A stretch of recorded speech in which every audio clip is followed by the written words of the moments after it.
ತುಂಬ ಅರ್ಥಪೂರ್ಣವಾಗಿ ಆಗಬೇಕಾದ್ರೆ ಆದಿವಾಸಿಗಳ ವಿಚಾರದಲ್ಲಿ ಈಗ ಪ್ರೆಸೆಂಟ್ ಮಾಡಿದ ಒಂದು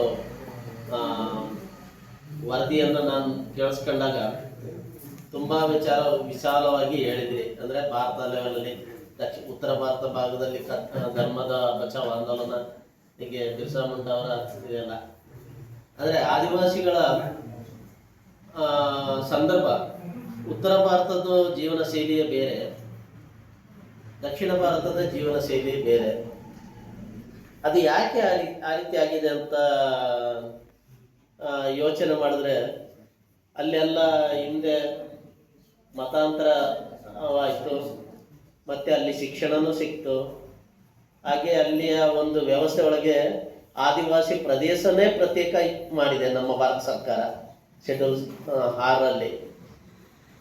ಹಾಗೆ ದಕ್ಷಿಣ ಭಾರತದಲ್ಲಿ ಆ ಒಂದು ವ್ಯವಸ್ಥೆ ನಮ್ಮ ಸರ್ಕಾರದ ಸಂವಿಧಾನಾತ್ಮಕವಾಗಿ ಕೊಟ್ಟಿಲ್ಲ.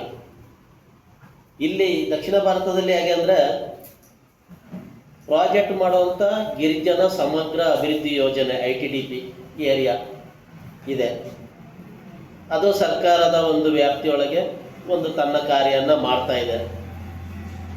ಅದೇ ಮೂಲ ನಿವಾಸಿಗಳು ಜೇನುಕುರುಬ ಸಮುದಾಯಕ್ಕೆ, ಈಗೇನು ಪ್ರಿಮಿಟಿವ್ ಟ್ರೈಬ್ ಇದರಲ್ಲಿ ಬರ್ತದೆ, ಅವರಿಗೆ ಪ್ರತ್ಯೇಕ ಆಫೀಸ್ ಇತ್ತು. ನಮ್ಮ ವಿಭಾಗ ಮಟ್ಟದಲ್ಲಿ ಹುಣಸೂರಲ್ಲೇ ಜೇನುಕುರುಬ ಆಫೀಸು ಇತ್ತು.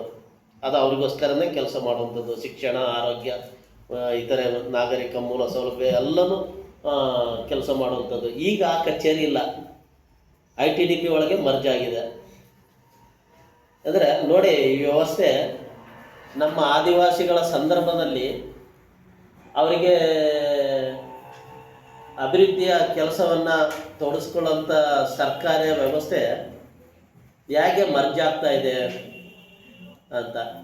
ಈಗ ನಾವು ಜೇನುಕುರುಬ, ಬೆಟ್ಟಕುರುಬ, ಪಣಿಯರವ, ಪಂಜರಿಯರವ ಈ ಭಾಗದ ಮೂಲ ನಿವಾಸಿಗಳು, ಈರುಳಿಗ, ಅಸಲರು ಎಲ್ಲ ಬರ್ತೀವಿ, ಮಲೆಕುಡಿಯ ಎಲ್ಲ ಒಂದು 13 ಸಮುದಾಯದವರು ಈ ಭಾಗದ ಅರಣ್ಯ ಅವಲಂಬಿತ ಆದಿವಾಸಿಗಳು, ಅರಣ್ಯ ಅವಲಂಬಿತ ಆದಿವಾಸಿಗಳು, ಹಾಗೆ ಅರಣ್ಯ ಆದಿವಾಸಿಗಳು ಅಂತಲೂ ಕರೀತಾರೆ. ಅದರಲ್ಲಿ ನಮ್ಮ ಕೊರಗ ಮತ್ತು ಜೇನುಕುರುಬನ ಪ್ರಿಮಿಟಿವ್ಗೆ ಸೇರಿಸಿ ಅವ್ರನ್ನ ವಿಶೇಷ ಮೂಲ ನಿವಾಸಿಗಳು ಅಂತ ಸರ್ಕಾರ ಗೌರವಿಸಿದೆ. ಹಾಗೆ ಅವರಿಗೆ ಕೇಂದ್ರ ಸರ್ಕಾರದಿಂದನೂ ಅನುದಾನ ಬರ್ತಾ ಇದೆ, ರಾಜ್ಯ ಸರ್ಕಾರದಿಂದನೂ ಅನುದಾನ ಬರ್ತಾ ಇದೆ. ಆದರೆ ಆ ಜನಾಂಗ ಎಷ್ಟರ ಮಟ್ಟಿಗೆ ಅಭಿವೃದ್ಧಿ ಆಗಿದ್ದಾರೆ ಅಂತ ನೀವು ಇವತ್ತು ನೋಡಿರ್ಬೋದು. ಜೇನುಕುರುಬ ಸಮುದಾಯದ ಹಾಡಿಗೆ ಹೋಗಿದ್ರಿ, ಅಲ್ಲಿಯ ಮಕ್ಕಳಿಗೆ ಎಷ್ಟು ಶಿಕ್ಷಣದಲ್ಲಿ ಅವಕಾಶಗಳು ಸಿಕ್ಕಿದೆ, ಎಷ್ಟು ನಾಗರಿಕ ಸವಲತ್ತುಗಳು ಅವಕಾಶಗಳು ಸಿಕ್ಕಿದೆ, ಅವರ ಭೂಮಿ ಒಡೆತನ ಯಾವ ಸ್ಥಿತಿಗತಿಯಲ್ಲಿದೆ ಅನ್ನೋದು ಕೂಡ ನೀವು ಮಾದೇನಕಟ್ಟೆಯಲ್ಲಿ ನೋಡಿರ್ಬೋದು. ಅಂದರೆ ಅದು ಟ್ರೈಬಲ್ ಆಡಿ, ಆ ಟ್ರೈಬಲ್ ಆಡಿಯಲ್ಲಿ ಹಿಂದೆ ಅವರ ಆ ಕಾಲದಿಂದನೂ ಅಲ್ಲಿ ವಾಸ ಇದ್ದಾರೆ. ಅವರ ಭೂಮಿಗೆ ಬೇರೆ ಗಿರಿಜನೇತರರಿಗೆ ಹಕ್ಕುಪತ್ರ ಕೊಟ್ಟಿದ್ದು ಕೋರ್ಟಿಗೆಲ್ಲ ಹೋಗಿ ಅಲ್ಲಿ ಇತ್ಯರ್ಥ ಆಗಿ ಟ್ರೈಬಲ್ಗೆ ಕೊಡಬೇಕು ಅಂತ AC ಅವರು ವರದಿ ಮಾಡಿದ್ರು ಕೂಡ ಇವತ್ತು ಸರ್ಕಾರ ಅದಕ್ಕೆ ಅವರ ಒಡೆತನಕ್ಕೆ ಹಕ್ಕುಪತ್ರ ಇನ್ನೂ ಕೊಟ್ಟಿಲ್ಲ. ಅಂದರೆ ಹಳೆ ತಾತ್ಕಾಲಿಕವಾಗಿ ಈ ಗಿರಿಜನೇತರಿಗೆ ಏನು ಸಾಗುವಳಿ ಮಂಜೂರಾಗಿತ್ತು ಅದು ಹಾಗೆಯೇ ಮುಂದುವರಿತಾ ಇದೆ. ಕೋರ್ಟಲ್ಲಿ ಮಾತ್ರ ಅದು ಕ್ಲೋಸ್ ಆಗಿದೆ, ಆದರೆ ತಹಸೀಲ್ದಾರ್ ಆಫೀಸಲ್ಲಿ ರೆಕಾರ್ಡಲ್ಲಿ ಅದು ಚಾಲ್ತಿಯಲ್ಲಿದೆ.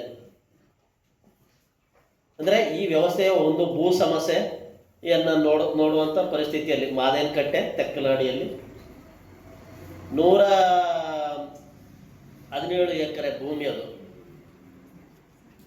ಅಲ್ಲಿ ಆದಿವಾಸಿ ಅಲ್ಲದವರು ಅಲ್ಲಲ್ಲಿ ಒತ್ತುವರಿ ಮಾಡ್ಕೊಂಡು ಕೂಡ ಬರ್ತಾ ಇದ್ದಾರೆ. ಯಾಕಂದರೆ ಇಲ್ಲಿ ರೆಕಾರ್ಡ್ ಪಕ್ಕ ಇಲ್ಲ. ನನ್ನದು ಅಂತ ಇವರು ಪ್ರತಿಪಾದನೆ ಮಾಡ್ಕೊಳ್ಳಿಕ್ಕೆ ಹೊರಗಿನ ಸಮಾಜದ ಜನಾಂಗದ ಜೊತೆಗೆ ಸೋಲ್ತಾ ಇದ್ದಾರೆ. ಯಾಕಂದರೆ ಅವರಿಗೆ ನೀವು ಆಗಲೇ ಅಧ್ಯಯನ ಮಾಡಿದ ಒಂದು ಮಾಹಿತಿ ಪ್ರಕಾರ ತಿಳುವಳಿಕೆ ಇಲ್ಲ, ಕಾನೂನಿನ ಅರಿವಿಲ್ಲ, ಈ ರೀತಿಯೆಲ್ಲ ಇರೋದರಿಂದ ಶೋಷಣೆ ಮಾಡಲಿಕ್ಕೆ ತುಂಬ ಅನುಕೂಲ ಇದೆ ಅಂತೇಳಿ ಆ ರೀತಿ ಮಾಡ್ತಾ ಇದ್ದಾರೆ.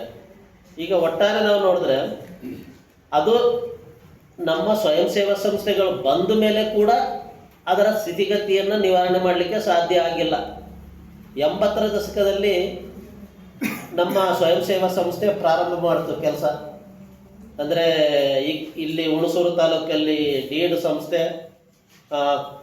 ಕೊಡಗಿನಲ್ಲಿ ಕುಶಲನಗರದಲ್ಲಿ ಕಾರ್ಡ್ ಸಂಸ್ಥೆ, ಮತ್ತು ಬಂಡೀಪುರದಲ್ಲಿ ದುಡಿ ಸಂಸ್ಥೆ ಗ್ರಾಮೀಣಾಭಿವೃದ್ಧಿ ಸಂಸ್ಥೆ, ಮತ್ತು ಕೋಟೆಯಲ್ಲಿ ಪೆಡಿನಾ ವಿಕಾಸ, ಮತ್ತು ಸ್ವಾಮಿ ವಿವೇಕಾನಂದ ಯೂತ್ ಮೂವ್ಮೆಂಟ್, ಬೆಳಿಗರಗನ ಬೆಟ್ಟದಲ್ಲಿ VGK ಡಾಕ್ಟರ್ ಸುದರ್ಶನ್ ಅವರು, ಹೀಗೆ ತುಂಬ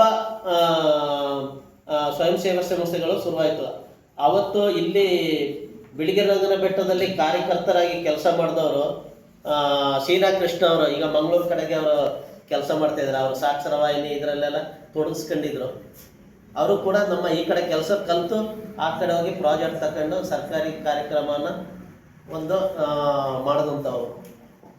ಹೀಗೆ ಸ್ವಯಂ ಸೇವಾ ಸಂಸ್ಥೆ ಪ್ರಾರಂಭ ಆಗಿದ್ದು 80ರ ದಶಕದಲ್ಲಿ. ಆದರೆ ನಮ್ಮನ್ನು ಕಾಡಂತ ಸ್ಥಳಾಂತರ ಮಾಡಿದ್ದು 72ರಲ್ಲಿ. ಎಷ್ಟು ಅಜಗಜಾಂತರ ವ್ಯತ್ಯಾಸ ಇದೆ ಅಂದರೆ, ನಮಗೆ ಅರಿವು ಕೊಡಲಿಕ್ಕೆ ಬಂದಿದ್ದು ಸ್ವಯಂ ಸೇವಾ ಸಂಸ್ಥೆ 80ರ ದಶಕದಲ್ಲಿ. ಅದಕ್ಕಿಂತ ಮುಂಚೆನೇ ನಮಗೆ ಆಗೋಗ್ಬಿಟ್ಟಿತ್ತು ಎಲ್ಲ ಮಂಗಳಾರತಿ. ಅಂಥ ಪರಿಸ್ಥಿತಿಯಲ್ಲಿ ನಾವಿದ್ವಿ. ಅದು ಒಂದು ರೀತಿಯಲ್ಲಿ ಕಾಡಿಂದ ಸ್ಥಳಾಂತರ ಮಾಡಿದ್ದು ಒಂದಾದರೆ, ಇನ್ನೊಂದು ಕಡೆಗೆ ನಮ್ಮನ್ನು ಈ ಪ್ರಜಾಪ್ರಭುತ್ವ ವ್ಯವಸ್ಥೆಯಲ್ಲಿ ಗುರುತಿಸ್ತಾರಲ್ಲ, ಒಂದೊಂದು ಜನಾಂಗೀಯ ಅಂತ ಮೀಸಲಾತಿ ಇದರಲ್ಲಿ ಎಲ್ಲ ಗುರುತಿಸ್ತಾರಲ್ಲ, ಅಂಥ ಸಂದರ್ಭದಲ್ಲಿ ಬೆಟ್ಟ ಕುರುಬ ಅಂತ ಇದ್ದಿದ್ದನ್ನು ಕಣ್ಮರೆ ಮಾಡೋಕ್ಕೆ ಕಾಡು ಕುರುಬ ಅಂತ ನಮ್ಮ ಲೋಕಲಲ್ಲಿ ಇರುವಂಥ ಅಧಿಕಾರಿ ವರ್ಗದವರು, ಮತ್ತು ಬುದ್ಧಿಜೀವಿಗಳು, ಕೆಲವು ಸಾಹಿತಿಗಳು, ಕೆಲವು ಪ್ರೊಫೆಸರ್ಗಳು ಇವರೆಲ್ಲ ಅಧ್ಯಯನ ಮಾಡುವಾಗ ಮಾಹಿತಿ ಕೊಡುವಾಗ ಸರಿಯಾದ ಮಾಹಿತಿ ಕೊಡದೇ ಬೆಟ್ಟ ಕುರುಬ ಇರೋ ಜಾಗದಲ್ಲಿ ಕಾಡು ಕುರುಬರನ್ನು ತಂದರು, ಕಾಡು ಕುರುಬ ಇರೋ ಜಾಗದಲ್ಲಿ ಇನ್ನೊಂದು ಕೊಡಗಿನ ಕುರುಬ ಅಂತಲೂ ತಂದರು. ಎಲ್ಲವೂ ನಮ್ಮದೇ ಮೂಲ ಬೆಟ್ಟ ಕುರುಬ ಹೆಸರನ್ನು ಮರೆಮಾಚಿ ಅದೇ ಹೆಸರಲ್ಲಿ ಬೇರೆಯವರಿಗೆ ಅನುಕೂಲ ಆಗುವಂಗೆ ಸರ್ಕಾರ ವ್ಯವಸ್ಥೆಯಲ್ಲಿ ಅನ್ಯಾಯಕ್ಕೊಳಗಾಗದ್ದು ಒಂದಾದರೆ, ನಾವು ನಮ್ಮನ್ನೇ ಇಲ್ಲಿ ಗುರುತಿಸ್ಕೊಳ್ಳೋಕ್ಕೆ ನಾವು ಏನು ಹೇಳ್ತೀವಿ, ನಮ್ಮ ತಂದೆ ತಾತ ಎಲ್ಲ ಬೆಟ್ಟ ಕುರುಬ ಅಂತ ಕರೀತಾರೆ ಅಂತ ನಾವು ಇಲಾಖೆಯಲ್ಲಿ ಹೇಳ್ತೀವಿ. ಇಲಾಖೆಯಲ್ಲಿ ನೋಡಪ್ಪ, ಸರ್ಕಾರಿ ಗೆಜೆಟಿಯರಲ್ಲಿ ನಿನ್ನ ಹೆಸರಿಲ್ಲ, ಬೆಟ್ಟ ಕುರುಬ ಅನ್ನೋದು ಕಾಡು ಕುರುಬ ಅಂತಿದೆ, ಕೊಡಗಿನ ಕುರುಬ ಅಂತ ಇದೆ. ಅಂದಮೇಲೆ ನಮ್ಮ ಜನರು ಏನು ಮಾಡಬೇಕು? ಸರ್ಕಾರಿ ಸೌಲಭ್ಯ ತಗೋಬೇಕಾದ್ರೆ ಅದನ್ನ ಕೊಡಿ ಅಂತ ಕೇಳಿದ್ರೆ, ನೀನು ಬೆಟ್ಟ ಕುರುಬ ಅಂತ ಹೇಳ್ತಿದ್ದೀಯಲ್ಲ, ಬೆಟ್ಟ ಕುರುಬ ಎಲ್ಲೋ ಕೊಡುವಂಥದ್ದು ಇಲ್ಲಿ ಉಪಪಂಗಡ ಅಂತಲೂ ಸೇರಿಸಿಲ್ಲ, ಹಾಗಾಗಿ ನಿಮಗೆ ಕೊಡಲಿಕ್ಕೆ ಬರಲ್ಲ ಅಂತ ಒಂದಾದರೆ, ಇನ್ನೊಂದು ನಮ್ಮ ಮಕ್ಕಳನ್ನ ತಂದೆ ತಾಯಿಗಳೆಲ್ಲ ಸ್ಕೂಲಿಗೆ ಸೇರಿಸುವಾಗ ನಮ್ಮದೆಲ್ಲ ಬೆಟ್ಟ ಕುರುಬ ಅಂತ ಇದೆ, ಆದರೆ ನಮ್ಮ ಮಕ್ಕಳ ಹೆಸರು ಕಾಡು ಕುರುಬ ಅಂತ ಸ್ಕೂಲ್ ದಾಖಲಾತಿಯಲ್ಲಿ ನೋಂದಣಿ ಆಗ್ತದೆ. ಕಾಡು ಕುರುಬ ಇದರಲ್ಲಿ SLC BA ಓದಿ ಒಂದು ಸಣ್ಣ ಹುದ್ದೆ ಸಿಗ್ತದೆ. ಹುದ್ದೆ ಸಿಕ್ಕಿದಾಗ ಸಿಂಧುತ್ವ ಪ್ರಮಾಣ ಪತ್ರ ಇದು ಮಾಡ್ಬೇಕಲ್ಲ, ಆವಾಗ ತಂದೆದು ಮಗನದು ಎಲ್ಲ ನೋಡುವಾಗ ಏರ್ಪೇರ್ ಆಗ್ತದೆ. ಹಾಗೆ ತುಂಬ ಸಮಸ್ಯೆನೂ ಉಂಟಾಗಿದೆ. ಆ ಸಂದರ್ಭದಲ್ಲಿ ನಾವು 2009ರಲ್ಲಿ ಈ ಒಂದು ಸಮಸ್ಯೆಗೆ ಪರಿಹಾರ ಏನಾದರೂ ಹುಡುಕಬೇಕು ಅಂತ ಒಂದು ಪ್ರಯತ್ನ ಮಾಡಿದೆವು. ಆ ಪ್ರಯತ್ನ ಮಾಡಿದ್ದು ಅಂದರೆ, ಆವತ್ತಿನ ದಿವಸ ಸ್ವಯಂ ಸೇವಾ ಸಂಸ್ಥೆಗಳು ನೆರವು ಮತ್ತು ಭಾರತೀಯ ಭಾಷಾ ಸಂಸ್ಥೆಯ ನೆರವು, ನಮ್ಮ ಮಾನವಶಾಸ್ತ್ರ ವಿಭಾಗದ ಮೈಸೂರು ಒಂದು ಕಚೇರಿ ಇದೆ, ಅವರ ನೆರವು ಎಲ್ಲ ತಗೊಂಡು ನಮ್ಮ ಬುಡಕಟ್ಟು ಸಂಶೋಧನಾ ಇಲಾಖೆಗೆ ನಾವು ಎಲ್ಲ ಮಾಹಿತಿ ಕೊಡಲಿಕ್ಕೆ ಹೋದ್ವಿ.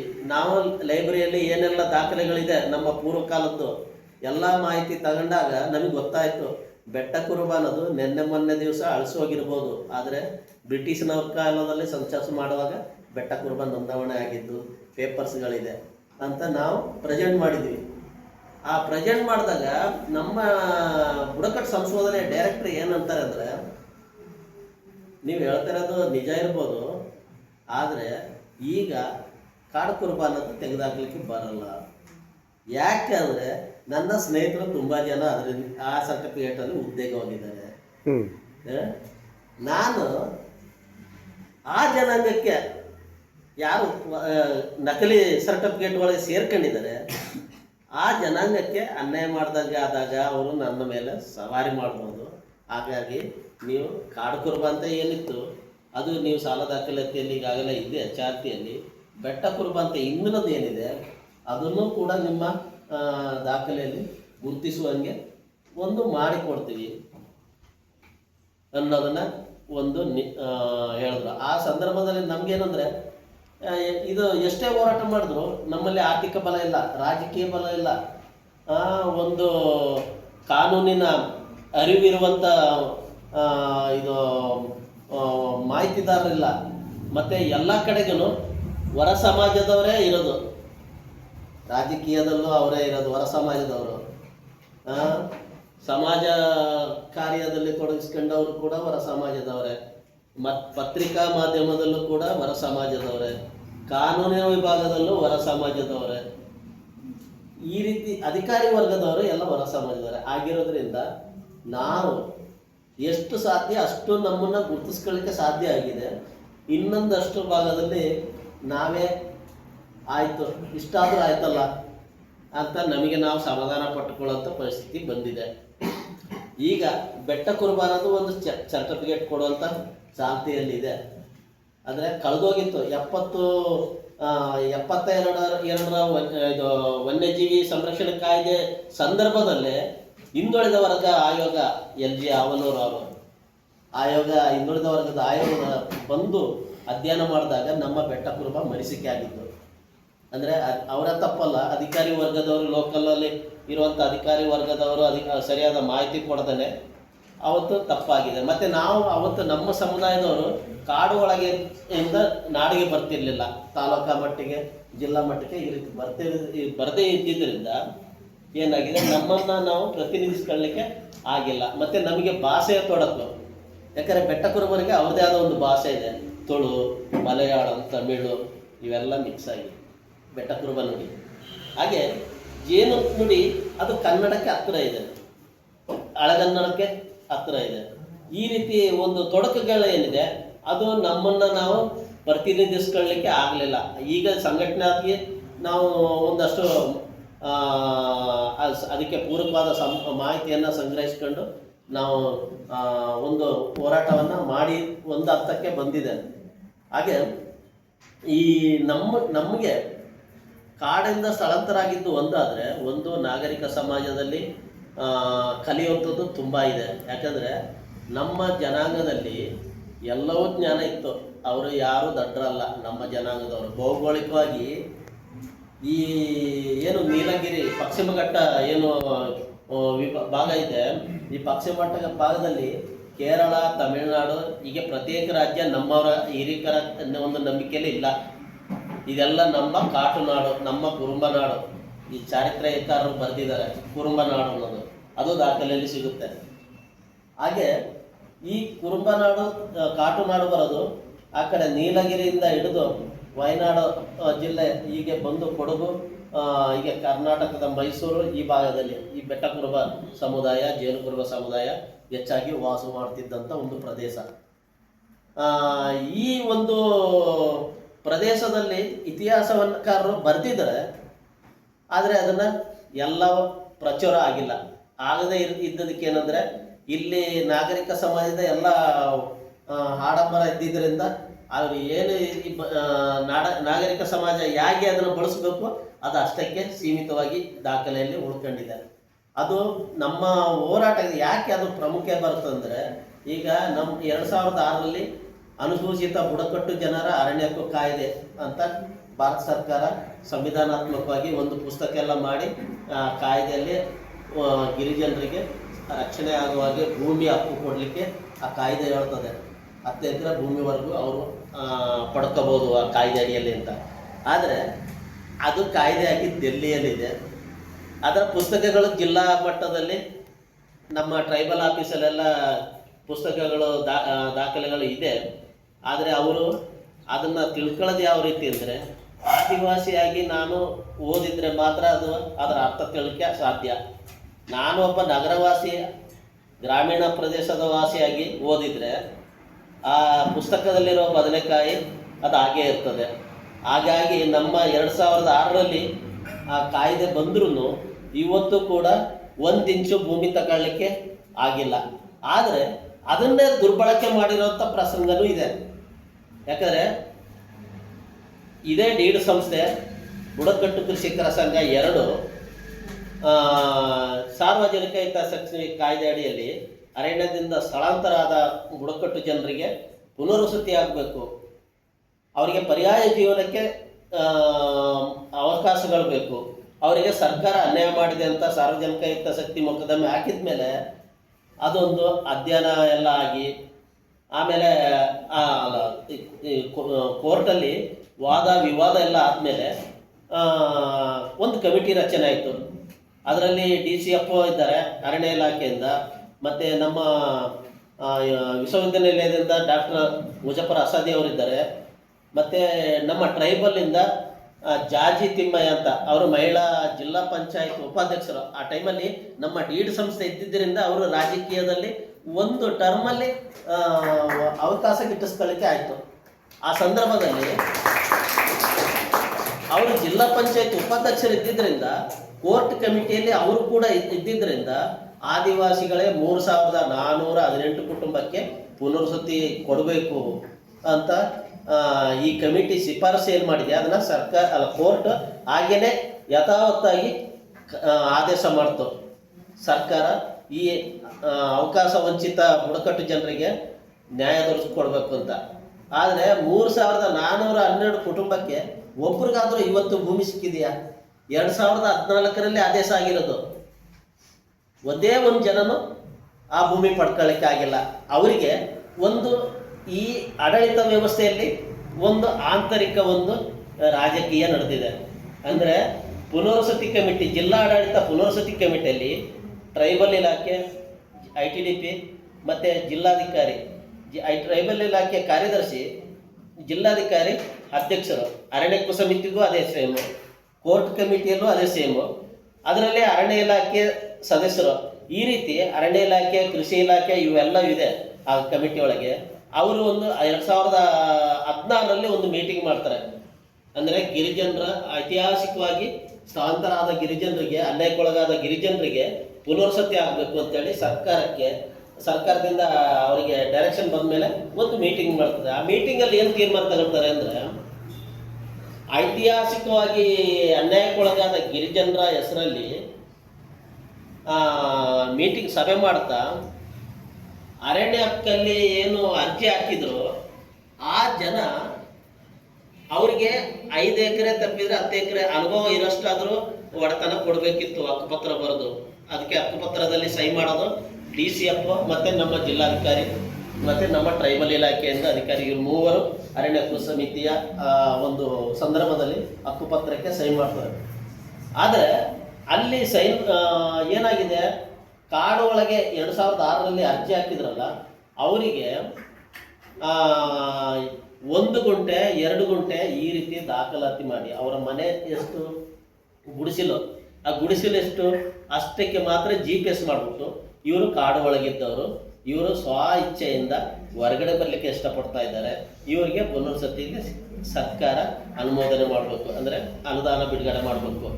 ಇವರಿಗೆ ಪುನರ್ವಸತಿ ಏರಿಯಾದಲ್ಲಿ ಟ್ರೈಬಲ್ ಇಲಾಖೆ, ಅರಣ್ಯ ಇಲಾಖೆ ಜೊತೆಗೂಡಿ ನಾವು ಕಾರ್ಯಕ್ರಮ ಮಾಡ್ತೀವಿ, ಪುನರ್ವಸತಿ ಯೋಜನೆ ಮಾಡ್ತೀವಿ ಅಂತ ಸರ್ಕಾರದ ಪುನರ್ವಸತಿ ಯೋಜನೆಗೆ ಈ ಅಸಾದಿ ವರದಿಯ ಒಂದು ಹೈಕೋರ್ಟ್ ಆದೇಶದಲ್ಲಿ ಏನಿತ್ತು, ಫಲಾನುಭವಿಗಳಿಗೆ ಪುನರ್ವಸತಿ ಆಗಬೇಕು ಅಂತ ಇತ್ತು, ಅವರಿಗೆ ಮಾಡ್ದೇ ಅರಣ್ಯಕ್ಕೆ ಏನು ಅರ್ಜಿ ಹಾಕಿದ್ರು ಅವರನ್ನ ಕಾಡು ಒಳಗಿಂದ ಹೊರಗಡೆ ಹಾಕ್ಲಿಕ್ಕೋಸ್ಕರ ಅವರಿಗೆ ಬೇರೆ ಬೇರೆ ರೀತಿಯ NGO ಸಹಕಾರ ತಗೊಂಡು ಅರಣ್ಯ ಇಲಾಖೆ, ಆ NGO, ನಮ್ಮ ಟ್ರೈಬಲ್ ಇಲಾಖೆ ಎಲ್ಲವೂ ಸೇರಿ ಈ ಹಕ್ಕುಪತ್ರ ದಾಖಲಾತಿ ಮಾಡಿ ಅದನ್ನು ಫೈಲ್ ಪುಟಪ್ ಮಾಡಿ ಅವರಿಗೆ ಇಂಥ ಸ್ಥಳದಿಂದ ಇವರು ಸ್ಥಳಾಂತರಗೊಂಡು ಬಂದಿದ್ದಾರೆ, ಅವರಿಗೆ ಪುನರ್ವಸತಿ ಆಗಬೇಕು ಅಂತೇಳಿ, ಅಂದರೆ ಯೋಜನೆಯನ್ನೇ ತಪ್ಪುದಾರಿಗೆ ಹೇಳಿಸಿ. ಈಗ ಐತಿಹಾಸಿಕವಾಗಿ ಅನ್ಯಾಯಕ್ಕೊಳಗಾದವ್ರಿಗೆ ಹೈಕೋರ್ಟಲ್ಲಿ ಆದೇಶ ಇರೋದ್ರಿಂದ ಅವರಿಗೆ ಪುನರ್ವಸತಿ ಮೊದಲು ಮಾಡಬೇಕಿತ್ತು. ಅವ್ರಿಗೆ ಮೊದಲು ಬಂದಿದ್ದಾರೆ ಅವ್ರನ್ನ ಬಿಟ್ಟು ಅವರ ಹೆಸರಲ್ಲೇ ನೀವು ಮೀಟಿಂಗ್ ಕರೆದ್ಬಿಟ್ಟು ಕಾಡು ಒಳಗೆ ಇರೋರನ್ನ ಅರ್ಜಿ ಹಾಕೊಂಡಿದ್ರಲ್ಲ, ನಮಗೆ ಅರಣ್ಯಕ್ಕೂ ಬೇಕು ಅಂತ, ಅವರಿಗೆ 2 ಗುಂಟೆ 3 ಗುಂಟೆಗೆ GPS ಮಾಡಿಬಿಟ್ಟು ಆ ಭೂಮಿ ರೆಫರೆನ್ಸ್ಗೆ ಅದನ್ನ ನಿಮ್ಮ ಫೈಲ್ಗೆ ಇಟ್ಕೊಂಡು ಯೋಜನೆಯನ್ನು ತೀರಿಸುವ ಇದೆಯಲ್ಲ, ಅಂಥ ಸಂದರ್ಭದಲ್ಲಿ ಅರ್ಜಿದಾರರು ಯಾರಿದ್ದಾರೆ, DED ಸಂಸ್ಥೆ ಅಥವಾ ಬುಡಕಟ್ಟು ಕೃಷಿಕರ ಸಂಘ, ಇವ್ರನ್ನ ತೊಡಗಿಸ್ಕೋಬೇಕಿತ್ತು ಅವರ ಸಭೆಯಲ್ಲಿ.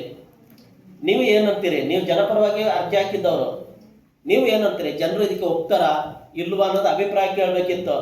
ಇಲ್ಲಿ ಜಿಲ್ಲಾಡಳಿತ ಏನು ಮಾಡಿತ್ತು, ತನ್ನಿಷ್ಟ ಬಂದಾಗೆ ಮಾಡಿ ಅವರಿಗೆ ಕೊನೆಯಲ್ಲಿ ಏನು ಮಾಡಿದೆ, 10 ಲಕ್ಷ ದುಡ್ಡು ಒನ್ ಟೈಮ್ ಸೆಟಲ್ಮೆಂಟ್ ಕೊಟ್ಬಿಟ್ಟು ಕೈ ತೊಳ್ಕೊಬಿಡೋದು ಅಂತ. 10 ಲಕ್ಷದಲ್ಲಿ ನಾವು ಬದುಕಲಿಕ್ಕೆ ಸಾಧ್ಯ ಆಗ್ತದ? ಈಗ ನಿಮಗೆಲ್ಲ ತಂದೆ ಕಾಲದಿಂದ ತಾತನ ಕಾಲದಿಂದ ಭೂಮಿ ಇರ್ಬೋದು. ಭೂಮಿ ಇರೋದ್ರಿಂದ ನಿಮ್ಮ 10 ಲಕ್ಷ ದುಡ್ಡು ನೀವು ಲೆಕ್ಕ ಹಾಕುವಾಗ ಬೇರೆ ಬೇರೆ ರೀತಿಯಲ್ಲಿ ಬಳಕೆ ಮಾಡಲಿಕ್ಕೆ ಸಾಧ್ಯ ಉಂಟು. ಆದರೆ ನಮ್ಮ ಗಿರಿಜನರಲ್ಲಿ ಅವರಿಗೆ ವಿದ್ಯಾಭ್ಯಾಸ ಇಲ್ಲ, ಬೇರೆ ವ್ಯವಹಾರ ಜ್ಞಾನ ಇಲ್ಲ. ಅಂಥ ಸಂದರ್ಭದಲ್ಲಿ ಅವರಿಗೆ ದುಡ್ಡು ಕೊಡೋದು ಒಳ್ಳೆಯದ, ಭೂಮಿ ಕೊಡೋದು ಒಳ್ಳೆಯದ? ಆ ರೀತಿಯ ಒಂದು ಬೇಡಿಕೆ ನಮ್ಮ ಸಂಘಟನೆಯಲ್ಲಿ ಚರ್ಚೆ ಆಗ್ತಾ ಇದೆ. ಆದರೆ ಸರ್ಕಾರ ಏನು ಮಾಡ್ತದೆ, ಕೆಲವರು ಆಸೆ ಪುರುಕರು ಇರ್ತಾರೆ, ಆಡಿಯಲ್ಲೇ ಕೆಲವು ಮುಖಂಡತ್ವ ರಾಜಕೀಯದಲ್ಲಿ ಸ್ವಲ್ಪ ಅಡ್ಡಾಡಿ ಎಲ್ಲ ತಿಳ್ಕೊಂಡಿರೋರು ಇರ್ತಾರೆ. ಅವ್ರೇನಂದರೆ ನಮಗೆ ದುಡ್ಡೇ ಕೊಡಿ, ಈ ರೀತಿ ದುಡ್ಡೇ ಕೊಡಿ ಅಂತ ಕೇಳಲಿಕ್ಕೆ ಶುರು ಆದಮೇಲೆ ಭೂಮಿ ಕೊಡೋದಕ್ಕೆ ಸರ್ಕಾರ ಮುಂದಾಗುತ್ತಾ?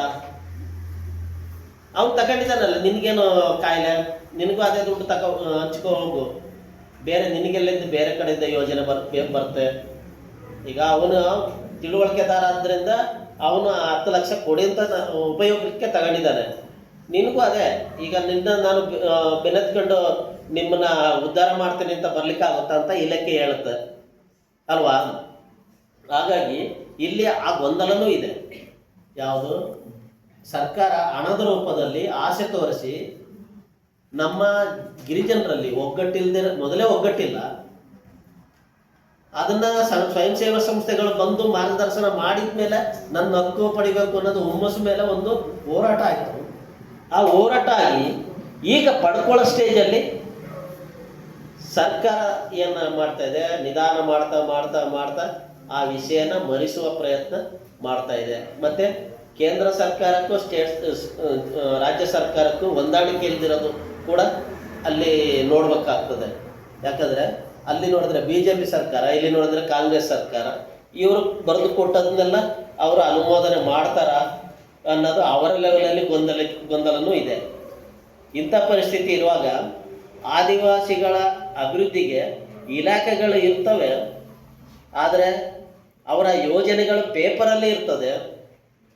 ಪ್ರಸ್ತುತ ನೀವು ಒಂದು ಹಾಡಿಗೆ ವಿಸಿಟ್ ಕೊಟ್ಟಾಗ ಅಲ್ಲಿ ನೋಡಿದಾಗ ಇವರು ಏನೂ ಆಗಿಲ್ವಲ್ಲ, ಸ್ವಯಂ ಸೇವಾ ಸಂಸ್ಥೆನೂ ಇಲ್ಲಿ ಏನು ಮಾಡಿಲ್ವಲ್ಲ, ಈ ಮನಸ್ಸು ಉದ್ಭವ ಆಗ್ತದೆ. ಯಾಕಂದರೆ ನಮ್ಮ ಎಲ್ಲ ರಕ್ತಗಳು ಸರಿಯಾದ ರೀತಿ ಚಾಲನೆ ಆದರೆ ಮಾತ್ರ ನಾನು ಕೈಕಾಲು ಆಡಿಸ್ಕೊಂಡು ಎಲ್ಲನೂ ಇದು ಮಾಡಲಿಕ್ಕೆ ಆಗೋದು. ಹಾಗೆ ನಮ್ಮ ಆದಿವಾಸಿಗಳ ಸಂದರ್ಭದಲ್ಲಿ ಸ್ವಯಂ ಸೇವಾ ಸಂಸ್ಥೆಗಳು ತುಂಬ ಪ್ರಯತ್ನ ಹಾಕಿದ್ರಿಂದ ನಾವು ಒಂದಷ್ಟು ಜನ ಮಾತುಗಾರಿಕೆನಾದರೂ ಕಲ್ತ್ಕೊಂಡಿವಿ. ಇಲ್ಲಾಂದರೆ ನಮ್ಮ ಭಾಷೆ ಬೆಟ್ಟಕರುವ ಭಾಷೆ. ಮತ್ತು ನಾನು ಶಿಕ್ಷಣ ಬರೀ 4ನೇ ತರಗತಿ, ನಾನು ನಾಗರಹೊಳೆ ಸ್ಥಳಾಂತರ ಆಗೊಂಡು ಹೊರಗಡೆ ಬಂದವರು, ಅಲ್ಲಿ ನಾನು ಒಬ್ಬ. ಹಾಗೆ ನಮ್ಮ ನಾಗರಹೊಳೆ ಫಾರೆಸ್ಟ್ ಒಳಗಿಂದ ಸ್ಥಳಾಂತರ ಮಾಡಿದ ಮೇಲೆ ನಮಗೆ ಯೋಜನೆ ಕೊಡಬೇಕಾಗಿದ್ದು ಸರ್ಕಾರದ ಕರ್ತವ್ಯ ಆಗಿತ್ತು. ರೈತರು ಡ್ಯಾಮ್ಗಳಾಯಿತು, ಕಬಿನಿ, ತಾರಕ, ಈ ರೀತಿ ಎಲ್ಲ ಡ್ಯಾಮ್ಗಳಾಗಿದ್ದಾವೆ, ಅಲ್ಲಿ ರೈತರು ಮುಳುಗಡೆ ಆಗಿದ್ದಾರೆ. ಅಂಥ ಸಂದರ್ಭದಲ್ಲಿ ಇರಿಗೇಷನ್ ಡಿಪಾರ್ಟ್ಮೆಂಟು, ಕಂದಾಯ ಡಿಪಾರ್ಟ್ಮೆಂಟು, ಕೃಷಿ ಇಲಾಖೆ ಇವೆಲ್ಲವೂ ಕೂಡ ಸೆನ್ಸಸ್ ಮಾಡಿದ್ದಾವೆ. ಜನಗಣತಿ ಅಧ್ಯಯನ ಮಾಡಿ ಗಣತಿ ಮಾಡ್ಕೊಂಡು ಅವರಿಗೆ ಏನು ಭೂಮಿ ಕಳ್ಕೊಂಡಿದ್ದಾರೆ ಅದಕ್ಕೆ ಪರಿಹಾರದ ಹಣನೂ ಕೊಟ್ಟಿದ್ದಾರೆ, ಭೂಮಿನೂ ಕೊಟ್ಟಿದ್ದಾರೆ. ಆದರೆ ಆದಿವಾಸಿಗಳ ಸಂದರ್ಭದಲ್ಲಿ ಕರ್ನಾಟಕ ಸರ್ಕಾರ ಯಾವ ಮಟ್ಟದಲ್ಲಿ ನಮ್ಮನ್ನು ನೋಡಿದೆ ಅನ್ನೋದನ್ನು ಉದಾಹರಣೆಯಾಗಿ ತಗೊಂಡ್ರೆ, ಒಂದೇ ಒಂದು ಕಡೆಗೆ ಒಂದು ಅಡಿಯನ್ನು ಸರ್ವೆ ಮಾಡಿದ್ದು ಮಾಹಿತಿ ಇಲ್ಲ. ಇವತ್ತು ಆ ಮಾಹಿತಿ ಇದ್ದಿದ್ರು ನಮ್ಮ ಅರಣ್ಯಕ್ಕದು ಕಾಯ್ದೆನ ಸರಿಯಾದ ರೀತಿಯಲ್ಲಿ ಬಳಸ್ಕೋಬೋದಿತ್ತು. ಯಾಕಂದರೆ ಇದೆ ನಮ್ಮ ಟ್ರೈಬಲ್ ಇಲಾಖೆಯಿಂದ, ಅರಣ್ಯ ಇಲಾಖೆಯಿಂದ ಇವರು ಇಲ್ಲಿ ವಾಸ ಇದ್ರು ಅನ್ನೋದಕ್ಕೆ ದಾಖಲಾತಿ ನಮಗೆ ಆಗ್ತಿತ್ತು. ಅವತ್ತು ದಾಖಲೆ ಸೃಷ್ಟಿ ಮಾಡ್ದೇನೆ ನಮ್ಮನ್ನ ಸ್ಥಳಾಂತರ ಮಾಡಿದ್ರು. ಕೆಲವು ಕಡೆಗೆ ದಾಖಲಾತಿ ಇದೆ, ಆದ್ರೂ ಏನು ಆಗ್ತಾ ಇಲ್ಲ. ಈಗ ಉದಾಹರಣೆಗೆ ನೆಹರು ಅವರ ಕಾಲದಲ್ಲಿ ಹೆಂಚಿನ ಮನೆಗಳು ಕಟ್ಟಿಕೊಟ್ಟಂಥ ಕಾಲೋನಿಗಳು ಇದೆ ಕಾಡು ಒಳಗೆ. ಇಂದಿರಾ ಗಾಂಧಿ ಕಾಲದಲ್ಲೂ ಕೂಡ ನಾಗರಿಕ ಸವಲತ್ತು, ಉಳುಮೆ ಎತ್ತು, ಕೃಷಿ ಪರಿಕರ ಎಲ್ಲ ಕೊಟ್ಟಂಥದ್ದು ಲಿಸ್ಟ್ಗಳು ನಮ್ಮ ಜಿಲ್ಲಾಡಳಿತದಲ್ಲಿ ಇದೆ, ಆಡಳಿತ ಯೋಜನೆ ಮಾಡುವಾಗೆಲ್ಲ. ಆದ್ರೂ ಇವತ್ತು ಅರಣ್ಯಕ್ಕೂ ಅನುಷ್ಠಾನ ಮಾಡಲಿಕ್ಕೆ ತೊಡಕು ಉಂಟಾಗಿದೆ. ಅಂದರೆ ನಿಮಗೆ ಅಲ್ಲಿ ಮೂಲ ದಾಖಲಾತಿ ಇಲ್ಲ ಅನ್ನೋ ಕಾರಣಕ್ಕೆ ಅದನ್ನು ಮೈಸೂರು ಜಿಲ್ಲಾಧಿಕಾರಿ ಒಂದ್ಸರಿ ಹರ್ಷಗುಪ್ತ ಅವರು ಒಂದು ನೋಟಿಸ್ ಇಶ್ಯೂ ಮಾಡಿದರು ನಮ್ಮ ಟ್ರೈಬಲ್ ಇಲಾಖೆಗೆ. ಅಂದರೆ ಕಾಲಂ ನಂಬರ್ 30/1 ಏನು ಅರಣ್ಯಕ್ಕೂ ಕಾಯ್ದೆಯ ಮೂಲ ಪಾರಂಪರಿಕ ಐತಿಹಾಸಿಕವಾಗಿ ವಾಸ ಇದ್ದ ಸ್ಥಳಗಳ ಕುರುಗಳನ್ನ ಗುರುತಿಸಿ ನಿಮ್ಮ ಇಲಾಖೆಯಿಂದ ನೀವು ಮಾಹಿತಿ ಅಂದರೆ ಅದಕ್ಕೆ ದಾಖಲಾತಿ ಒದಗಿಸುವ ಪ್ರಯತ್ನ ಮಾಡ್ಬೋದು. ಮತ್ತು ಸರ್ವೆ ಡಿಪಾರ್ಟ್ಮೆಂಟಿಂದ ಸರ್ವೆ ಮಾಡಿಸುವಂಥದ್ದು, ಅರಣ್ಯ ಇಲಾಖೆಯಲ್ಲಿ ಏನು ಈ ಒಂದು ದಾಖಲಾತಿಯನ್ನು ಒಂದು ಸೃಷ್ಟಿ ಮಾಡುವಂಥದ್ದು, ಹಳೆ ಹಿರಿಯರ ಹೇಳಿಕೆ ತಗೊಂಡು ಎಲ್ಲ ಮಾಡ್ಬೋದು ಅಂತ ಹರ್ಷಗುಪ್ತ ಅವರು ಜಿಲ್ಲಾಧಿಕಾರಿ ಇದ್ದಾಗ ನಮ್ಮ ITDP ಜಿಲ್ಲಾ ಅಧಿಕಾರಿಗೆ ಬರೆದಿದ್ದಾರೆ ಪತ್ರ. ಆದರೆ ಅವರು ಕೂಡ ಉದಾಸೀನ ಮಾಡಿ ಅವರು ಹೋದರು. ಹಾಗೆ ನಮಗೆ ಬರುವಂಥ ಅಧಿಕಾರಿಗಳು ಜನಪರವಾಗಿ ಕೆಲಸ ಮಾಡ್ತಾವ್ರೆ ಅಂತ ಕಂಡು ಬಂದರೆ 3 ತಿಂಗಳಲ್ಲಿ 6 ತಿಂಗಳಲ್ಲಿ ವರ್ಗಾವಣೆಯಾಗಿ ಹೋಗುವಂಥ ಪರಿಸ್ಥಿತಿ ಇದೆ. ಯಾಕಂದರೆ ಆದಿವಾಸಿಗಳ ವಿಚಾರ ಭಾರಿ ಕಠೋರವಾದ್ದು. ಆ ಸಮಸ್ಯೆಗೆ ಕೈ ಹಾಕಿದರೆ ಸುಟ್ಕೊಳ್ತಾರೆ. ಹಾಗೆ ಇರುವಂಥದ್ದು ನಾಗರಿಕ ಒಂದು ಸಮಾಜದ ಒತ್ತಡ, ರಾಜಕೀಯ ವ್ಯವಸ್ಥೆ, ಕಾನೂನಿನ ವ್ಯವಸ್ಥೆ ಎಲ್ಲವೂ ಕೂಡ ಅದು ಉಳ್ಳವರ ಪರವಾಗಿ ಕೆಲಸ ಮಾಡ್ತಾ ಇದೆ. ಆದಿವಾಸಿಗಳ ಪರವಾಗಿ ಕೆಲಸ ಮಾಡಬೇಕಾದ್ರೆ ಒಬ್ಬರು ಇಬ್ಬರು ಇರ್ತಾರೆ. ಇರುವಂಥವರಿಗೆ ಬೇರೆ ನಾನಾ ರೀತಿಯ ಸಮಸ್ಯೆಗಳು ಉದ್ಭವ ಆಗ್ತದೆ. ಈಗ ಉದಾಹರಣೆಗೆ ಡೀಡ್ ಸಂಸ್ಥೆಗೆ ಯಾವುದೇ ಆರ್ಥಿಕ ನೆರವು, ಯಾವುದೇ ಸಂಸ್ಥೆ, ಕಂಪನಿಗಳು, ಯಾವುದೇ ಯಾವುದೂ ಇಲ್ಲ. ಯಾಕಂದರೆ ಅವರು ಆದಿವಾಸಿಗಳ ಪರವಾಗಿ ಕೆಲಸ ಮಾಡ್ತಾರೆ. ಆದಿವಾಸಿಗಳ ಪರ ಅವ್ರನ್ನ ಇಟ್ಕೊಂಡು ಡಬಲ್ ಗೇಮ್ ಮಾಡೋರಿಗೆ ಯೋಜನೆಗಳು, ಅವರು ಮಾಡಿಕೊಟ್ಟ ಯೋಜನೆಗಳು ಪಾಸ್ ಆಗ್ತದೆ. ಆ ರೀತಿ ಕೂಡ ಇದೆ.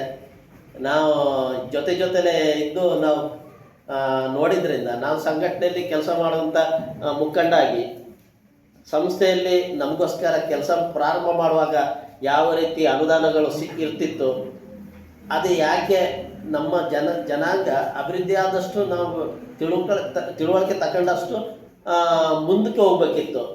ಆದರೆ ಏನು ಜಲ ಬರ್ತಿತ್ತು ಅದನ್ನೇ ಕಟ್ ಮಾಡಿ ಹಾಕಿದರೆ ಆದಿವಾಸಿಗಳು ಬಲಾಢ್ಯರಾಗೋದೇ ಹಾಗೆ. ಯಾಕೆಂದರೆ ನಮ್ಮ ಶಿಕ್ಷಣ ಇಲ್ಲ. ಮೊದಲದಾಗಿ ನಮ್ಮ ಶಿಕ್ಷಣ ಹೇಗೆ ಅಂದರೆ, ಶಿಕ್ಷಣ ವಿಚಾರದಲ್ಲಿ ಬಂದಾಗ ಒಳ್ಳೆ ಬಿಲ್ಡಿಂಗ್ ಇದೆ. ನೀವು ನೋಡಿರ್ಬೋದು ಕೆಲವು ಆಶ್ರಮ ಸ್ಕೂಲಲ್ಲಿ ಎಲ್ಲವೂ ಸರಿ ಇದೆ. ಊಟದ್ದು ವ್ಯವಸ್ಥೆ ಚೆನ್ನಾಗಿದೆ, ಊಟ ಮಾಡಬೇಕಾದ್ರೆ ಟೇಬಲ್ಗಳು ಚೆನ್ನಾಗಿದೆ, ಮಂಚ ವ್ಯವಸ್ಥೆನೂ ಚೆನ್ನಾಗಿದೆ, ಪಠ್ಯ ಪುಸ್ತಕನೂ ಕೊಡ್ತಾರೆ. ಆದರೆ ಮುಖ್ಯವಾಗಿ ಏನಿರಬೇಕಿತ್ತು, ಶಿಕ್ಷಕರು, ಕಾಯಂ ಶಿಕ್ಷಕರು ಅದೇ ಇಲ್ಲ. ಡೈಲಿ ವಿದೇಶ PUC ಎಲ್ಲ ಮಾಡ್ಕೊಂಡಿರೋರು ಜಿಲ್ಲಾ ಪಂಚಾಯತ್ ಮೆಂಬರ್ ಮೂಲಕ ಶಿಫಾರಸು ಮಾಡ್ಕೊಂಡು ಇಲ್ಲಿ ಮೇಸ್ಟ್ರಾಗಿ ಬರ್ತಾರೆ. ಅವರಿಗೆ ಯಾರು ಆ್ಯಕ್ಷನ್ ತಗೊಳ್ಳೋಕ್ಕಿಲ್ಲ. ತಾಲೂಕು ಅಧಿಕಾರಿಗಳು ಮಾತು ಕೇಳೋಂಗಿಲ್ಲ. ಅಕಸ್ಮಾತ್ ಅವರು ಟೀಚರ್ನ ನಿನ್ನ ಕೆಲಸ ಇದು, ನೀನು ಸರಿಯಾಗಿ ಜವಾಬ್ದಾರಿಯುತ ಕೆಲಸ ಮಾಡಿ ಅಂತ ಹೇಳಿದರೆ ಆ ತಾಲೂಕು ಅಧಿಕಾರಿಗೆ ಜಿಲ್ಲಾ ಪಂಚಾಯತ್ ಮೆಂಬರ್ ಫೋನ್ ಹೊಡಿತಾರೆ. ಆ ರೀತಿಯಾಗಿ ಕೆಲಸ ಮಾಡೋಂಗಿಲ್ಲ. ಇದು ಒಂಥರ ಆಟಿಕೆ ಒಂದು ವಸ್ತು ರೀತಿಯಲ್ಲಿ ಆಶ್ರಮ ಶಾಲೆ ನಡೀತಾ ಇದೆ. ಈ ರೀತಿ ಇರೋದನ್ನ ಸರಿ ಮಾಡಬೇಕು ಅಂತ ಸಂಘಟನೆಯಲ್ಲಿ ತುಂಬ ಹೋರಾಟ ಮಾಡಿದ್ದೀವಿ. ಮಾಡಿಲ್ಲ ಅಂತಲ್ಲ. ನಾವು ಬೇಗೂರು ಭಾಗದಲ್ಲಿ 150 ಕುಟುಂಬ ಪುನರ್ವಸತಿಯ ಸಂದರ್ಭದಲ್ಲಿ ನಮಗೆ ಮಾನವ ಕಾಯವಾದ ಒಂದು ಆದೇಶದ ಮೇಲೆ ಸೊಳ್ಳೆಪುರ ಅರಣ್ಯದಲ್ಲಿ ಪುನರ್ವಸತಿ ಮಾಡಿದ್ದಾರೆ. ಅಲ್ಲಿ ನಮಗೆ ಆಶ್ರಮ ಶಾಲೆ ಕೊಟ್ಟರು. ಪ್ರಾರಂಭದಲ್ಲಿ ನಮಗೆ ಉನ್ನತ ಶಿಕ್ಷಣ ಕಲಿಬೇಕು, ಸೆಂಟ್ರಲ್ ಸಿಲೆಬಸ್ ಇರಬೇಕು ಅಂತೇಳಿ ಏಕಲವ್ಯ ಸ್ಕೂಲ್ಗೆ ಒಂದಷ್ಟು ದಿವಸ ಹೋರಾಟ ಮಾಡಿದ್ವಿ. ಒಂದು 5-10 ವರ್ಷ ಹೋರಾಟ ಮಾಡಿದ್ಮೇಲೆ ಏಕಲವ್ಯ ಸ್ಕೂಲ್ ಬಂತು. ಆದರೆ ಅಲ್ಲಿ ಇಂಗ್ಲೀಷ್ ಮೀಡಿಯಮ್. ನನಗೆ ಇಲ್ಲಿ ಪ್ರಾಥಮಿಕ ಹಂತದಲ್ಲೇ ಅವನಿಗೆ ಶಿಕ್ಷಣದ ಕೊರತೆ ಇದೆ. ಇನ್ನು ಅವನು ಏಕಲವ್ಯ ಸ್ಕೂಲಲ್ಲಿ ಇಂಗ್ಲೀಷ್ ಸಿಲೆಬಸ್ಸನ್ನು ಹೆಂಗೆ ಓದ್ತಾನೆ? ಪಕ್ಕದ ಗ್ರಾಮೀಣ ಪ್ರದೇಶದಲ್ಲಿದ್ದವರು LKG UKG ಈ ರೀತಿಯೆಲ್ಲ ಮಾಡ್ಕೊಂಡು ಅವ್ರಿಗೆ ಅರ್ಧ ಇಂಗ್ಲೀಷ್ ಕಲ್ತ್ಕೊಂಡು ಬರ್ತಾರೆ. ಅಲ್ಲಿ ಶಿಕ್ಷಕರು ಅವರಿಗೆ ಪಾಠ ಮಾಡುವಾಗ ಇವ್ರಿಗೆ ಒಮ್ಮೆ ಕಂಡಾಗ ಕೂತಿರ್ಬೇಕಾಗ್ತದೆ. ಕೊನೆಗೆ ಇವನಿಗೆ ಮುಜುಗರಾಗಿ, ಯಾರು ವಿದ್ಯಾರ್ಥಿ, ನಮ್ಮ ಆಶ್ರಮ ಸ್ಕೂಲಲ್ಲಿ ಓದಿದ ವಿದ್ಯಾರ್ಥಿ ಮುಜುಗರಾಗಿ ನನಗೆ ಎಲ್ಲ ಮಕ್ಕಳ ಜೊತೆಗೆ ಸಮಾನವಾಗಿ ಇರಲಿಕ್ಕೆ ಆಗಲ್ಲ ಅಂಥೇಳಿ ಮನೇಲಿ ಬಂದು ಅಂದ್ಕೋಬೇಕಾಗ್ತದೆ. ಅಂತಹ ಪರಿಸ್ಥಿತಿ ಇದೆ. ಈಗ ನಮ್ಮದೇ ಪುನರ್ವಸತಿ ಭೂಮಿಯಲ್ಲಿ 20 ಎಕರೆ ಜಾಗ ನಾವು ಕೊಟ್ಟು ಶಾಲೆ ಬಿಲ್ಡಿಂಗ್ ತುಂಬ ಚೆನ್ನಾಗಿದೆ. ಆದರೆ ನಮ್ಮ ಮಕ್ಕಳು ಅಲ್ಲಿ ಓದಲಿಕ್ಕೆ ಹೋಗೋದು 2-3 ಜನ ಮಾತ್ರ. ಎಲ್ಲಿ ಆಶ್ರಮ ಸ್ಕೂಲಲ್ಲಿ ಓದೋರು ಆಶ್ರಮ ಸ್ಕೂಲ್ ಬಿಟ್ಟರೆ ಏಕಲವ್ಯ ಸ್ಕೂಲಿಗೆ ಪಾಸಾಗಿ ಅಲ್ಲಿಗೆ ಹೋಗಿ ಜಾಯ್ನ್ ಆಗಲಿಕ್ಕೆ ಹಿಂಜರಿತಾ ಇದ್ದಾರೆ.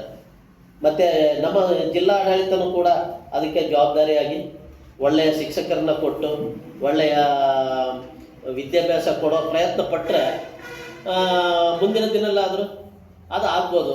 ಯಾಕಂದರೆ ನಮಗೆ ಈ ಆಡಳಿತ ವ್ಯವಸ್ಥೆಯಲ್ಲಿ ಒಂದು ನ್ಯೂನ್ಯತೆ ಏನಿದೆ, ಅದರ ಎಫೆಕ್ಟ್ ಎಲ್ಲ ಬಂದು ಕೊನೆಗೆ ಸಿಗೋದು ಕೊನೆಯ ಹಂತದಲ್ಲಿರುವ ಆದಿವಾಸಿಗಳಿಗೆ. ಹಾಗಾಗಿ ಆದಿವಾಸಿಗಳ ವಿಚಾರದಲ್ಲಿ, ಶಿಕ್ಷಣದಲ್ಲಿ ಮತ್ತು ಅವರ ಜೀವನಕ್ರಮ ಜೋಡಿಸೋದರಲ್ಲಿ ತುಂಬ ಸಮಸ್ಯೆ ಇದೆ. ಮತ್ತು ಮೇಡಮ್ ಓದುವಾಗ ಹೇಳಿದ್ರು ಅವರ ಸಂಸ್ಕೃತಿ ಬಗ್ಗೆ ಎಲ್ಲ ತುಂಬ ಹಿಂದಿಂದಲೂ ಒಂದು ಒಳ್ಳೆಯ ವಿಚಾರ ಇದೆ ಅನ್ನೋದನ್ನು, ಆ ವಿಚಾರಧಾರೆಯನ್ನು ಒಳ್ಳೆಯ ಇದರಲ್ಲಿ ನೀವು ಕೂಡ ಅಧ್ಯಯನ ಮಾಡುವ ಪ್ರಯತ್ನ ಆಗಬೇಕು. ಯಾಕಂದರೆ ಇಲ್ಲಿ ಆದಿವಾಸಿಗಳನ್ನಾಗ ಆದಿವಾಸಿಗಳ ಪರವಾಗಿ ಕೆಲವು ಸಂಪನ್ಮೂಲ ಅಧಿಕಾರಿಗಳು ಅಂದರೆ ಪ್ರೊಫೆಸರ್ಗಳು ಎಲ್ಲ ಕಡೆಗೂ ಸಿಗ್ತಾರೆ. ಮೈಸೂರು ಯೂನಿವರ್ಸಿಟಿಯಲ್ಲಿದ್ದಾರೆ, ಧಾರವಾಡ ಯೂನಿವರ್ಸಿಟಿಯಲ್ಲಿದ್ದಾರೆ, ಹಂಪಿ ಯೂನಿವರ್ಸಿಟಿಯಲ್ಲಿದ್ದಾರೆ, ಎಲ್ಲ ಇದ್ದಾರೆ. ನಾನು ಎಲ್ಲರನ್ನೂ ತಪ್ಪು ಹೇಳೋದಿಲ್ಲ. ಅದರಲ್ಲಿ ಕೆಲವು ಪ್ರೊಫೆಸರ್ಗಳು ತಪ್ಪು ಮಾಹಿತಿ ಕೊಡುವಂಥ ಕೆಲಸ ಆಗ್ತಾಯಿದೆ. ಉದಾಹರಣೆಗೆ ನಮ್ಮ ಬುಡಕಟ್ಟು ಸಂಶೋಧನೆ ಮೈಸೂರು ಕೇಂದ್ರ ಇದೆಯಲ್ಲ, ಅಲ್ಲಿ ನಾವು ಅರಣ್ಯ ಆದಿವಾಸಿಗಳು ಅಲೆಮಾರಿಗಳಲ್ಲ, ಒಂದು ಅರಣ್ಯ ಪ್ರದೇಶದಲ್ಲಿ ಅಲ್ಲಲ್ಲೇ ಸ್ಥಳಾಂತರ ಆಗ್ತಿದ್ವಿ. ಆದರೆ ನಮ್ಮದು ಜಮ್ಮ ಪರಿಕಲ್ಪನೆ ಇದೆ ಅಲ್ಲಿ. ಆ ಜಮ್ಮ ವ್ಯಾಪ್ತಿಯೊಳಗೇ ನಮ್ಮ ಬದುಕಿತ್ತು. ಆದರೆ ಈ ಸಂಶೋಧನಾ ಪ್ರೊಫೆಸರ್ಗಳು ಏನು ಮಾಡಿದ್ದಾರೆ, ಇವರು ಅಲೆಮಾರಿಗಳು ಅಂತೇಳಿ ಅಲೆಮಾರಿಗಳ ಗುಂಪಿಗೆ ಪಟ್ಟಿಗೆ ಸೇರಿಸಿದ್ದಾರೆ. ಈಗ ಅಲೆಮಾರಿ ಪಟ್ಟಿಗೆ QTGಯಲ್ಲಿ ಬರುವಂಥ ಜೇನುಕುರುಬರನ್ನು ಅಲೆಮಾರಿ ಪಟ್ಟಿಯಲ್ಲಿ ಸೇರಿಸಿ ಅಲೆಮಾರಿ ನಿಗಮದೊಳಗೆ ಒಂದು ಕಾರ್ಯಕ್ರಮ ಇಟ್ಟು ಆ ಕಾರ್ಯಕ್ರಮವನ್ನು PVTG ಅವರಿಗೆ ಸಿಗುತ್ತೆ ಸಿಗಲ್ಲ ಅನ್ನೋದು ಯಾವ ಗ್ಯಾರಂಟಿ? ಯಾಕಂದರೆ PVTGಗೆ JKನೆ ಜೇನುಕುರುಬ ಇಲಾಖೆನೇ ಒಂದು ಪ್ರತ್ಯೇಕ ಕೆಲಸ ಮಾಡ್ತಾ ಇದ್ದಾರೆ. ಅದು ಇತ್ತು, ಇವ್ರನ್ನ ಮತ್ತೆ ಅಲೆಮಾರಿ ಇದಕ್ಕೆ ಯಾಕೆ ಸೇರಿಸಿದರು? ಈಗ ಅರಣ್ಯವಾಸಿ ಅಲೆಮಾರಿಗಳಿಗೆ ವ್ಯತ್ಯಾಸ ಏನಂದರೆ, ನಮ್ಮ ಅರಣ್ಯಕ್ಕೂ ಅನುಸೂಚಿತ ಬುಡಕಟ್ಟು ಜನರ ಅರಣ್ಯಕ್ಕೂ ಕಾಯ್ದೆ 2006 ಇದೆಯಲ್ಲ, ಅದನ್ನು ತಗೋಬೇಕಾದ್ರೆ ಅಲೆಮಾರಿ ಅನ್ನೋರಿಗೆ ಸಿಗಲ್ಲ. ಆ ಪ್ರದೇಶದಲ್ಲಿ ವಾಸ ಮಾಡುವಂಥ ಅರಣ್ಯವಾಸಿಗೆ ಅರಣ್ಯಕ್ಕೂ ಕಾಯ್ದೆ ಸಿಗೋದು. ಅದು ಆದಿವಾಸಿಗಳಿಗೆ ಮಾತ್ರ ಅಲ್ಲ, ಗ್ರಾಮೀಣ ಪ್ರದೇಶದಲ್ಲಿರುವಂಥ ಪಾರಂಪರಿಕವಾಗಿ 75 ತಲೆಮಾರು ಆ ಅರಣ್ಯ ಪ್ರದೇಶದಲ್ಲಿ ವಾಸ ಮಾಡುವಂಥ ಇತರೆ ಜನಾಂಗಕ್ಕೂ ಕೂಡ ಅರ್ಜಿ ಹಾಕಬಹುದು. ಆ ರೀತಿ ಇರುವಂಥದ್ದು ಅರಣ್ಯಕ್ಕೂ ಕಾಯ್ದೆ ಅಡಿಯಲ್ಲಿ. ಆದರೆ ನೀವು ಸಂಶೋಧನೆ ಮಾಡೋರು ಸರ್ಕಾರಕ್ಕೆ ಮಾಹಿತಿ ಕೊಡುವಾಗ, ಬಜೆಟ್ ಮಾಡುವಾಗ, ಯೋಜನೆ ಮಾಡುವಾಗ ನೀವು ಒಂದೊಂದು ಹೆಸರು ಬದಲಾಯಿಸ್ತಾ ಹೋದರೆ ನಮ್ಮ ಏಳಿಗೆ ಯಾವಾಗ? ಹಾಗಾಗಿ ಇಲ್ಲಿ ಒಂದಷ್ಟು ಕಾಣದ ಕೈಗಳು ಕೆಲಸ ಮಾಡ್ತಾ ಇದೆ ಪ್ರೊಫೆಸರ್ಗಳ ಮಟ್ಟದಲ್ಲಿ, ಸರ್ಕಾರಕ್ಕೂ ತಪ್ಪು ಮಾಹಿತಿ ಕೊಡುವಂಥದ್ದು. ಆ ರೀತಿ ಆಗೋದ್ರಿಂದ ಏನಾಗಿದೆ, ತಾವೆಲ್ಲ ವಿದ್ಯಾರ್ಥಿಗಳು ಮುಂದೆ ಒಂದು ಕಾಲದಲ್ಲಿ ನಮ್ಮ ಆದಿವಾಸಿ ಸಮುದಾಯದೊಟ್ಟಿಗೆ ಅಲ್ಲಂದ್ರೂ ಬೇರೆ ಸಮುದಾಯ ಹಿಂದುಳಿದ ಒಂದು ಜನಾಂಗದ ಜೊತೆ ಕೆಲಸ ಮಾಡಲಿಕ್ಕಿದ್ದೀರಿ. ನಿಮ್ಮೆಲ್ರಿಗೂ ಹೇಳೋದೇನೆಂದರೆ, ಯಾವುದೇ ವರ್ಗದಲ್ಲಿ ನೀವು ಕೆಲಸ ಮಾಡಕ್ಕೆ ಹೋದಾಗ, ಜನಾಂಗದ ಒಟ್ಟಿಗೆ ಕೆಲಸ ಮಾಡಲಿಕ್ಕೆ ಹೋದಾಗ ಆ ಜನಾಂಗದ ಮೂಲ ಬೇಡಿಕೆ ಏನಿರ್ತದೆ ಅದನ್ನು ನೀವು ಪರಿಶೀಲನೆ ಮಾಡಿ ಸರಿಯಾದ ಒಂದು ನ್ಯಾಯ ದೊರಕಿಸುವ ಒಂದು ಅಧ್ಯಯನ ನಿಮ್ಮ ಮನಸ್ಸಲ್ಲಿ ಇಟ್ಕೊಂಡು ನೀವು ಕೆಲಸ ಮಾಡಿ. ಆಗ ಮಾತ್ರ ನನ್ನಂಥವನು ಮಾತಾಡುವಾಗ ಸರಿಯಾದ ರೀತಿಯಲ್ಲಿ ನಿಮ್ಮನ್ನು ಗುರುತಿಸಲಿಕ್ಕೆ ಸಾಧ್ಯ ಆಯ್ತದೆ. ಇಲ್ಲಾಂದರೆ ನಾನು ಬೀದಿಯಲ್ಲಿ ಮೈಕ್ ಇಟ್ಕೊಂಡು ಹೇಳ್ಬೇಕಾಗ್ತದೆ. ನಾವು ನಮ್ಮ ನೋವನ್ನ ಹೇಳ್ಕೊಂಡಿವಿ ಯಾವತ್ತಿನ ದಿವಸ, ಆದರೆ ಇವತ್ತು ಅವರು ಕೂಡ ಅದೇ ಕೆಲಸವನ್ನು ಮಾಡ್ತಾ ಇದ್ದಾರೆ ಅನ್ನೋ ರೀತಿಯಲ್ಲಿ. ಅಲ್ಲ, ನಾನು ನಿಮ್ಮನ್ನು ಬೆರಳು ಮಾಡ್ತಾ ಇಲ್ಲ. ಒಟ್ಟಾರೆ ಏನಂದರೆ ಈ ವ್ಯವಸ್ಥೆ ಇಡೀ ಸಮುದ್ರವೇ ಒಂಥರ ಕಲುಷಿತವಾಗಿದೆ. ಹಾಗಾಗಿ ಆದಿವಾಸಿಗಳನ್ನ ಪ್ರತ್ಯೇಕಿಸಿಯೇ ಇಟ್ಟು ಅವರಿಗೆ ಏನೂ ಸಿಗಬಾರ್ದಾಗೆ ಒಂದು ಹುನ್ನಾರ ನಡೆದಿದೆ ಅಂತ ನಾ ಹೇಳ್ಬೋದು ಅಷ್ಟೇ. ಯಾಕಂದರೆ ಆದಿವಾಸಿಗಳಿಗೆ ಸಂವಿಧಾನಾತ್ಮಕವಾಗಿ SC/ST ಏನೇನು ಸವಲತ್ತಿದೆ ಅದನ್ನು ತಗೊಳ್ಬೋದು ಅನ್ನೋದು ಸಂವಿಧಾನ ಹೇಳ್ದಾದ್ರೆ, ಅರಣ್ಯಕ್ಕೂ ಕಾಯ್ದೆಯಲ್ಲಿ ಇದುವರೆಗೂ ಅವರ ಅರ್ಜಿಯನ್ನು ಪರಿಶೀಲನೆ ಮಾಡಲಿಕ್ಕೆ ತೊಂದರೆ ಕೊಡ್ತಾ ಇದ್ದಾರಲ್ಲ, ಆ ಕಾಯ್ದೆಯಲ್ಲಿ ಕೆಲಸ ಮಾಡ್ಬೋದಲ್ವಾ? SC/ST ದೌರ್ಜನ್ಯ ನಿಯಂತ್ರಣ ಕಾಯ್ದೆಯಲ್ಲಿ ಅರಣ್ಯಕ್ಕೂ ಕಾಯ್ದೆ ಅನುಷ್ಠಾನ ಮಾಡ್ತಾ ಇಲ್ಲ ಅಂದರೆ ಆದಿವಾಸಿಗಳ ಹಕ್ಕಿಗೆ ಪ್ರತಿಪಾದನೆ ಮಾಡಲಿಕ್ಕೆ ಇಲಾಖೆ ಅಧಿಕಾರಿಗಳೇ ಅಡ್ಡಗಾಲ ಆಗ್ತಾ ಇದ್ದಾರೆ ಅಂತ ಕೇಸ್ ತಗೋಬೋದಲ್ಲ ಸಾರ್ವಜನಿಕ ಹಿತಾಸಕ್ತಿ ಮೊಕದ್ದಮೆ ಮೇಲೆ. ಅದು ಅದು ಅದು ಆಗ್ಬೋದಲ್ವಾ? ನಿಮ್ಮ ಮನಸ್ಸಿಗೆ ಏನು ಅನ್ನಿಸ್ತದೆ?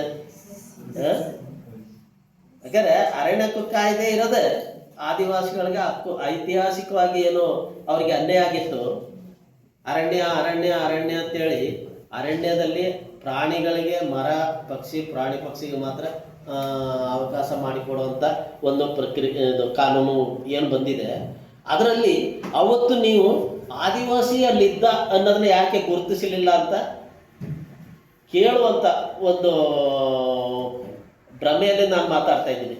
ಯಾಕಂದರೆ ಅದು ಭ್ರಮೆ ಅನ್ನೋದು. ಅವತ್ತಿನ ದಿವಸ ನಮ್ಮ ತಾತ ಮುತ್ತಾತಂದಿರೆಲ್ಲ ಕಾಡಲೇ ಇದ್ರು.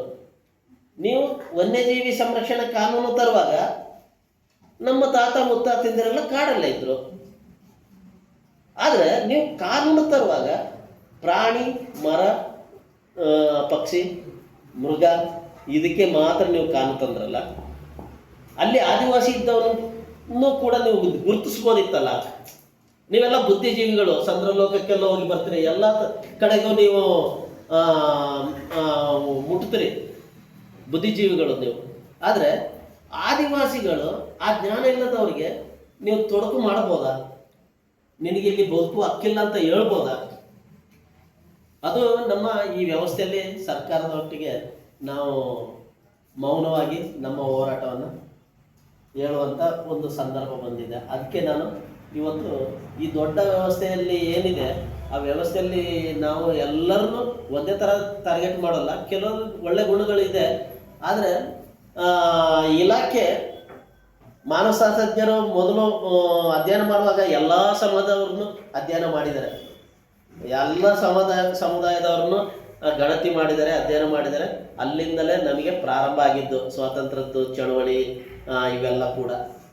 ಹಾಗೆ ಬಂದಿದ್ದರಿಂದ ಬ್ರಿಟಿಷ್ನವರು ಮಾನವಶಾಸ್ತ್ರಜ್ಞನೆಲ್ಲ ಬಿಟ್ಟು ನಮ್ಮನ್ನು ಸರ್ವೆ ಮಾಡಿದಂಥ ಸೆನ್ಸಸ್ ಕೂಡ ಇದೆ ದಾಖಲೆಯಲ್ಲಿ.